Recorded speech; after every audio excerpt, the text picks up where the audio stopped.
Good morning. Well, it's early for me. It's for those of you who know me. It's a great day on campus, and I'm going to help bring some excitement to this symposium.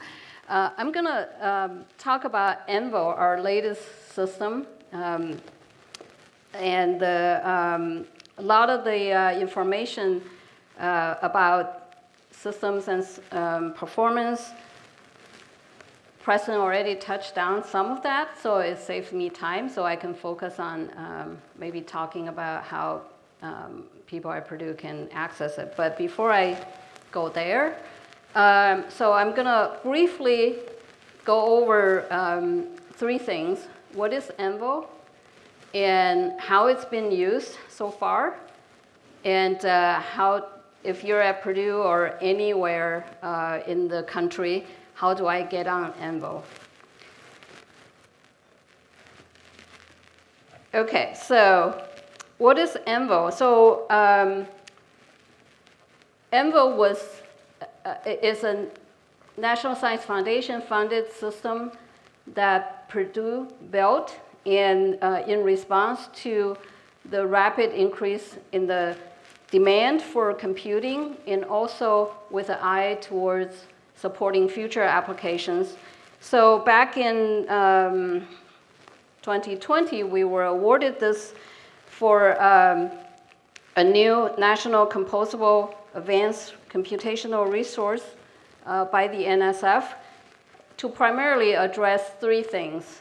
The first and foremost is, as Preston also showed what's happening on the Purdue campus, the ever-increasing need for computational resources. And we're seeing more and more people are using the computation. The existing users are using more because they want to scale up their computations and process more data. And we're also seeing the expansion of the application domains.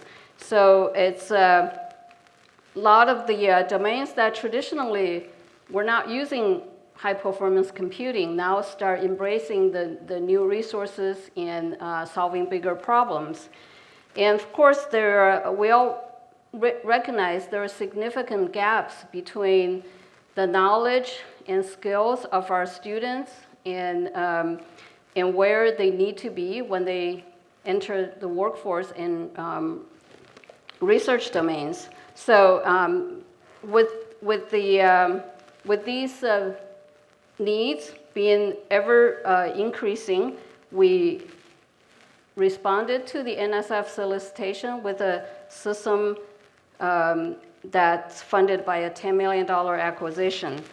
And so here are some pictures just to show that throughout 2021, it was a challenging year, and we have a lot of people working on the system, and I've learned a few things in this process, like sorting out wiring and stacking the machines.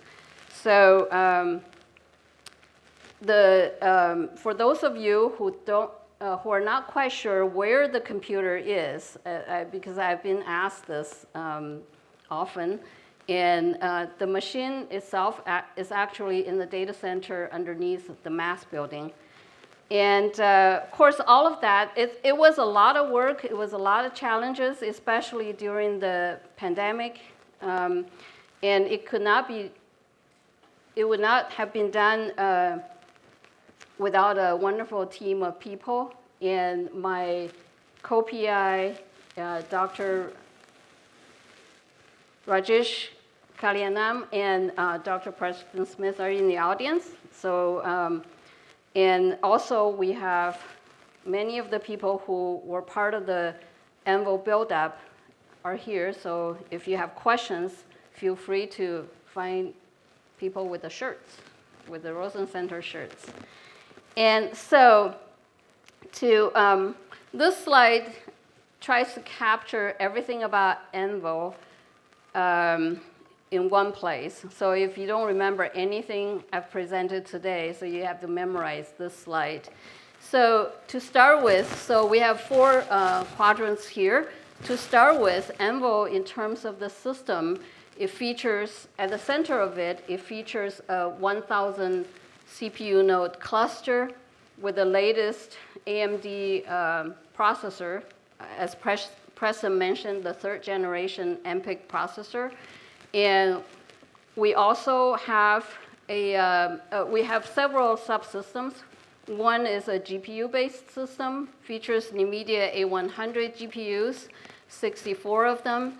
And we also have a large number of large memory nodes, 32 1 terabyte memory nodes in Anvil. And of course, Anvil comes with a multi-tier storage system starting from a large scratch space and research project space. And Anvil users also have access to our Fortress archival system. Now, to complement the batch system, we have a composable portion of Anvil. It's an on-prem system and based on Kubernetes. And a lot of that was based on our experience on our campus composable system, Geddes, that Preston talked about earlier. And it really is meeting the needs of today's researchers. So not only they may want to run large simulations and data analytics, there are also web services, databases, science gateways, things like that that aren't a very good fit for the batch system. So Anvil Composable would serve those needs. And we're also working on software that allow us to burst into commercial clouds. We have a partnership with Azure on that. And of course, with a pile of hardware, we would not be able to have scientific outcomes without a seamlessly integrated software ecosystem. So on Anvil, we do focus on optimize the applications that people need. And that includes both the traditional codes, molecular dynamics, all these things that people are typically using, and also the machine learning and newer programs. And one thing we do emphasize on Anvil is that we know that lowering barrier and make the system easier to use is a key factor in engaging the broader community of users, both existing emerging users and potential new users. So we put a fairly big emphasis on interactive computing and interactive access to the platform so that users don't need to drastically change the way they work. They can get on these powerful systems. And of course, the last but not the least is training. We have a lot of effort on creating training materials, conducting training, and also training students and the future generation of CI workforce. So that's in a nutshell, and you can find more information at our website. So a little bit about the driving parameters for Anvil's design. So the trend we're seeing both nationally and on our campus are very consistent. Lots of small jobs.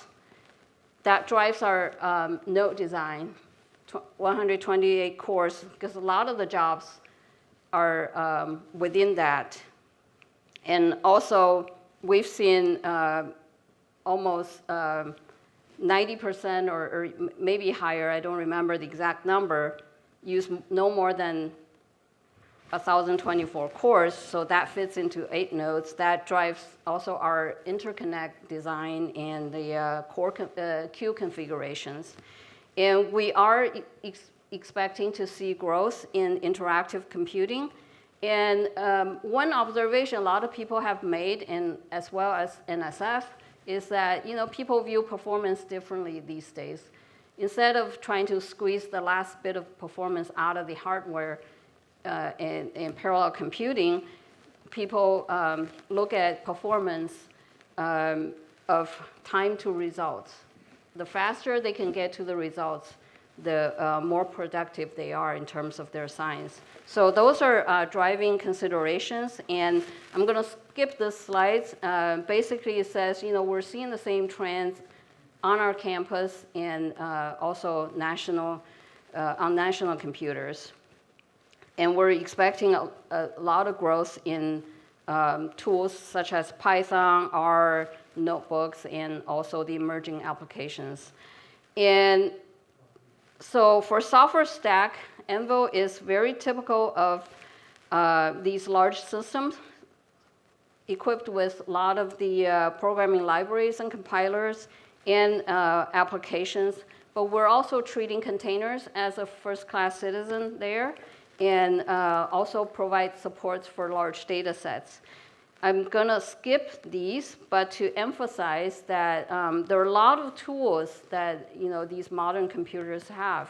So, for example, we have great support for the NVIDIA NGC containers, and a lot of the codes that are specifically tuned for the architecture. So people would be able to get a great speed up on that.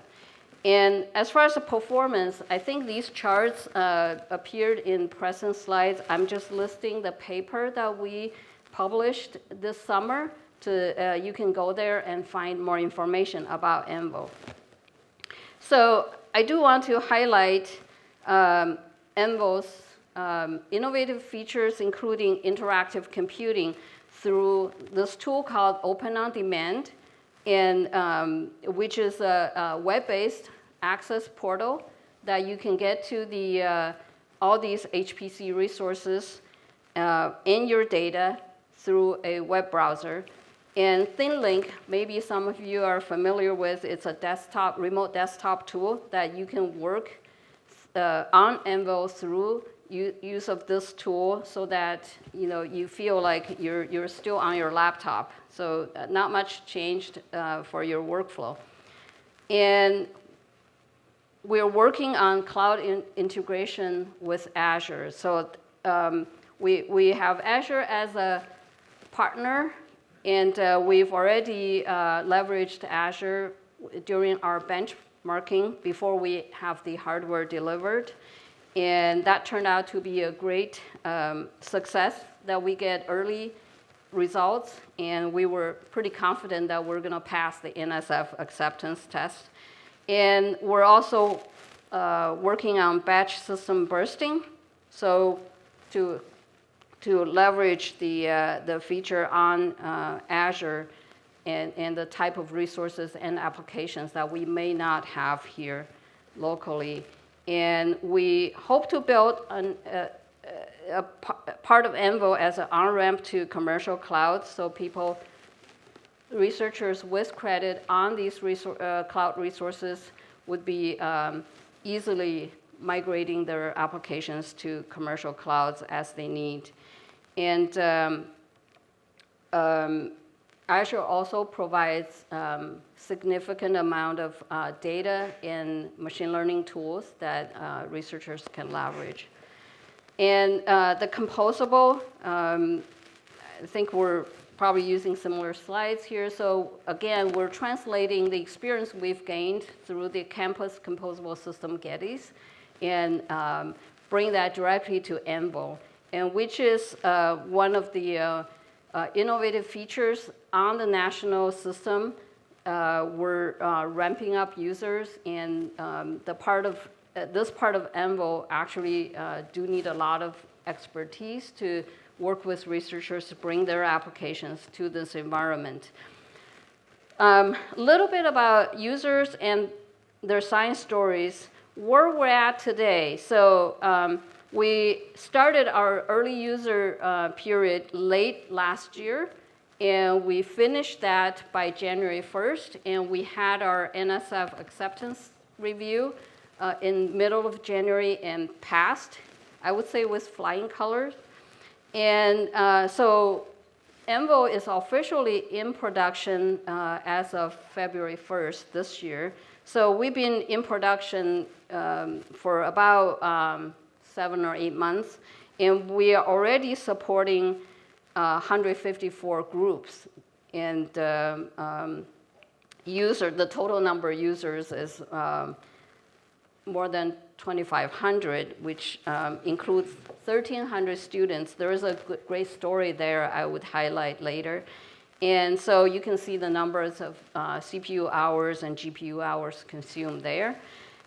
Just really quick run through these utilization charts, statistics. And so from this one, it's a really simple chart, just the system utilization. You can see we're slowly ramping up in the first couple months, and then just hit 100% utilization at one point in August. What this chart also says that the system is relatively available. The availability is very good. So if you get in there right now, your wait time is short. So that would be encouraging people to start using. And so this chart shows the number of cores each job uses. I guess it's the maximum, maybe.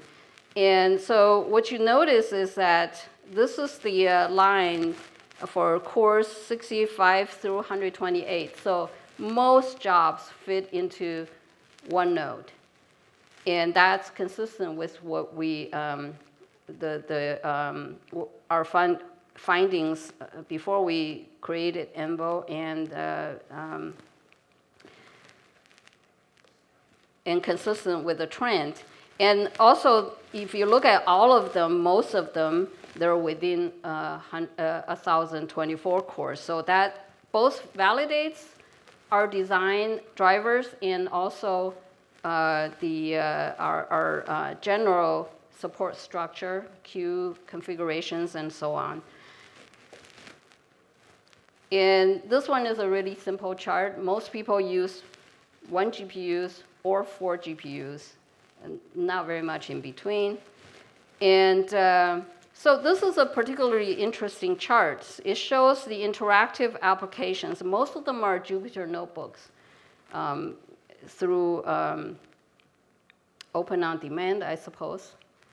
And so you can see that the most the interactive sessions, I think the longest one is like 26,000, something like that, sessions. And let's see. And through our early user phase, we have received a lot of positive feedback. These are users that we work very closely because the system was new. There were still things to debug, and also with new features, we helped users to leverage those. And you can see some of the very positive comments, mostly from using the faster GPUs, and also because Preston mentioned that the memory performance was significantly improved. So overall, the performance of this setup is much better. And we have some specific examples from researchers. And this one is a researcher from Johns Hopkins University doing research on sequence alignment using our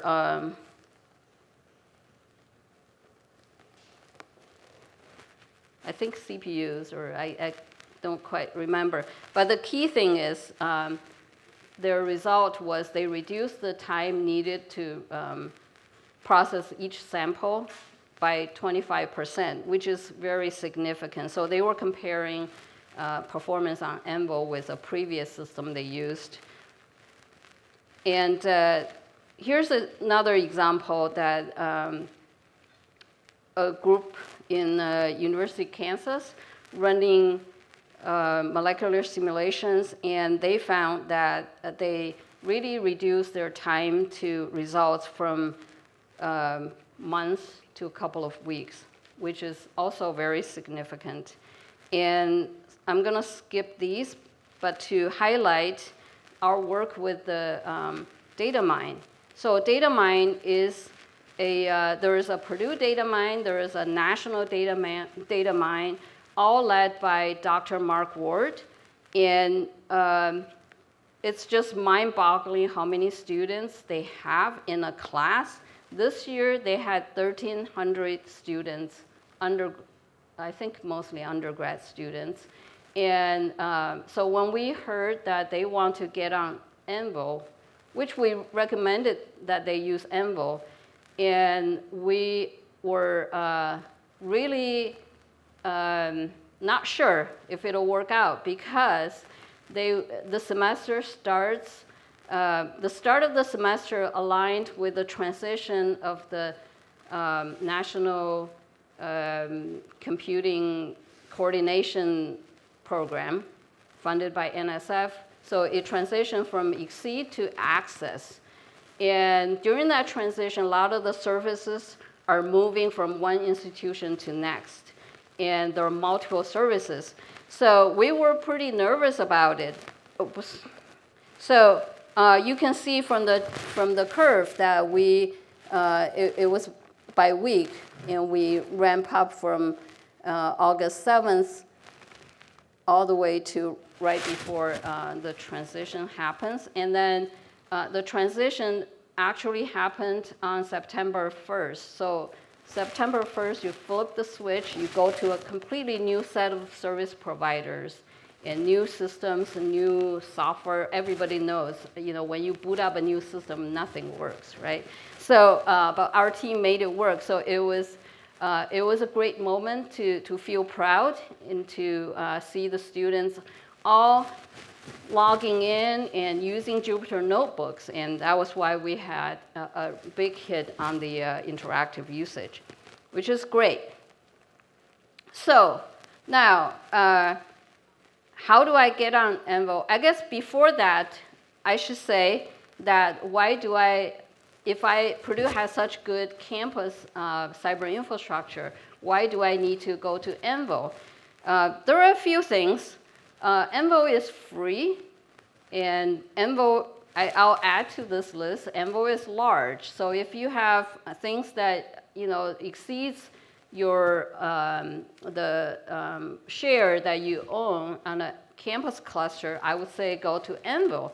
And Anvil also is a place where it's designed to serve the national community, so it's not limited to Purdue. So you have collaborators outside Purdue, it's much easier to get them to all go to Anvil and manage their own accounts. They don't have to go through the Purdue system. So it's really easy to get on Anvil. So you sign up for an account, as I mentioned. So all these national resources are coordinated by the new NSF program called Access.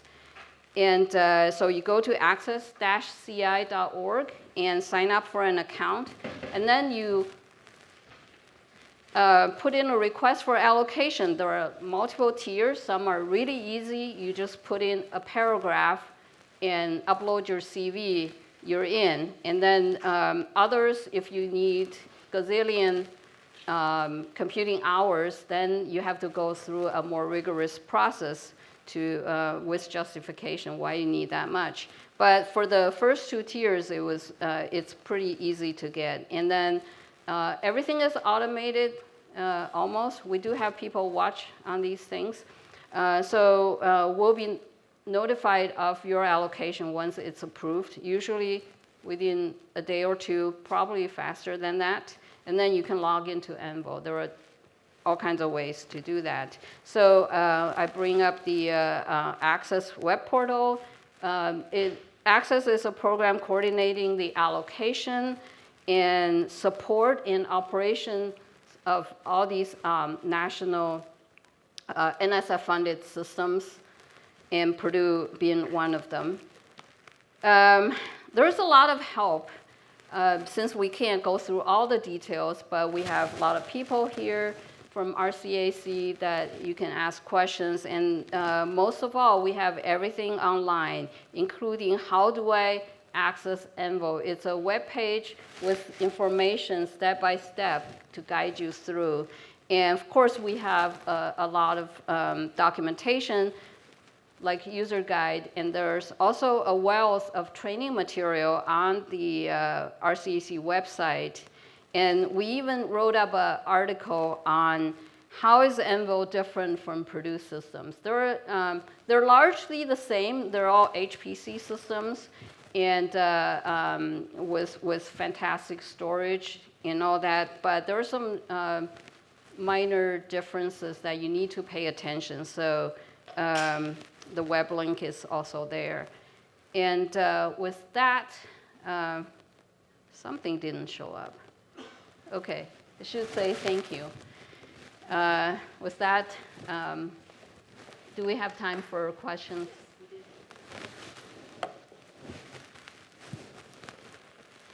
It's open season. Ian, do you have questions? No, you gave me all the answers. Also, I want to say in our NSF review, Ian was there, and I think really helped us to convey that Purdue, the ITAB is really behind the project. We have terrific institutional support, and that was reflected in the NSF panel report in calling that out. So thank you, Ian. Maybe not so much a question, but could you describe briefly the lighter weight allocation process that Access is doing to help people get onto the systems easier? Yeah, so we have experts here. I roughly know that there are 2 tiers. So there are altogether 4 tiers of the new access allocation system. Explore, discover, accelerate, maximize. So there are 4 tiers. So the first tier, graduate students can get their own allocation. So that's another reason I forgot to mention that why you want to use Anvil. So some of the faculty members, when they have too many students, they say my campus queue is totally full. I need to get students onto Anvil. So under this new system access, students can get their own allocation. So pretty easy, a letter from your advisor certifying you are a student.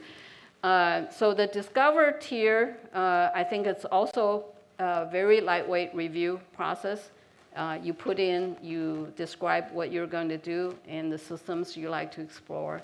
And I think you get that. The next 2 tiers, you use them when you have a lot of needs. Accelerate, I forgot the actual cap, but we have all the documentation online. The maximize allocations are those, several million units that you want, that would go through a rigorous process. It's a mini kind of proposal. You have to justify why you need that much. Any other questions? Yes. Carol, I just wanted to compliment you on this accomplishment of Anvil. I mean, it's terrific for Purdue and for our research programs. And some of the, when NSF program officers come to Purdue to participate in workshops to help advance this and the engagement with the research communities that you have, I'm most familiar with the sustainability sciences with the GlassNet program. And I know you and I were on a Cyberinfrastructure panel for a couple of days, and we heard from all these different disciplines and all their different problems that could potentially be enabled or solved by cyber infrastructure solutions. I'm just curious, were there any takeaways from that that Anvil particularly would help advance or help people? Yeah, absolutely. I think, thank you for that question, Michael. Yeah, so as I sort of briefly mentioned, that Anvil is now, we don't look at it as just the hardware, the pile of computers, cores, and all that.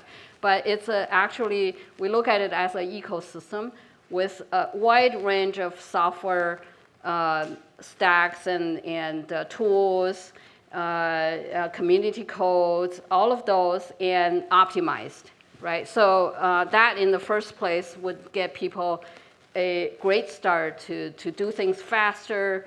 And we also make a lot of effort to lower barriers. So interactive computing is one of those ways that we help user to get into Anvil. So you don't have to know the intricate details of command lines, how batch system works. You just know I want to run this computation. And there are a lot of GUI-based interfaces that you can use. And the other thing I would say is I meant to add to the end is that Anvil is an opportunity for Purdue, huge opportunity in terms of we have a fantastic student program that we're running, and we're getting NSF REU funding to support. So that's basically kind of a apprenticeship program that we work with students in the summer, in regular semesters, with a professional mentor working with them, and they're generating great results. Our first cohort was completed in the summer, and we have another second cohort in the fall. So with the student program, I think that's a great opportunity. And with this kind of system, we have 10% discretionary capacity to use. And so we would love to see that being leveraged by large university initiatives. You know, things that could not be done without a large resource, without a large team of experts. And the third one, I would say we're also building our industry program. So researchers with collaborations with industry, we now have a way to help industry, to help Purdue researchers to build these relationships. And we have jobs, so those are the opportunities.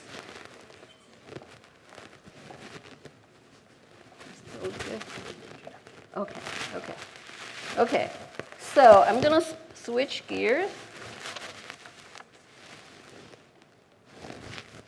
So it is my honor to introduce our keynote speaker today. So our keynote speaker today is Ivo Bosen from AMD. Ivo is a Senior Vice President and Chief Technology Officer for AMD's largest business unit, the Adaptive and Embedded Computing, where he is responsible for the advanced hardware and software stacks development, including future directions to enable advanced fields such as machine learning and high-performance computing. Ivo also serves on several advisory boards, including on the Department of Electrical Engineering and Computer Science at UC Berkeley, and engineering departments of San Jose State University and Santa Clara University. He holds a master's degree in electrical engineering and a PhD in applied science from the Catholic University of Leuven in Belgium. Please welcome Ivo to the stage.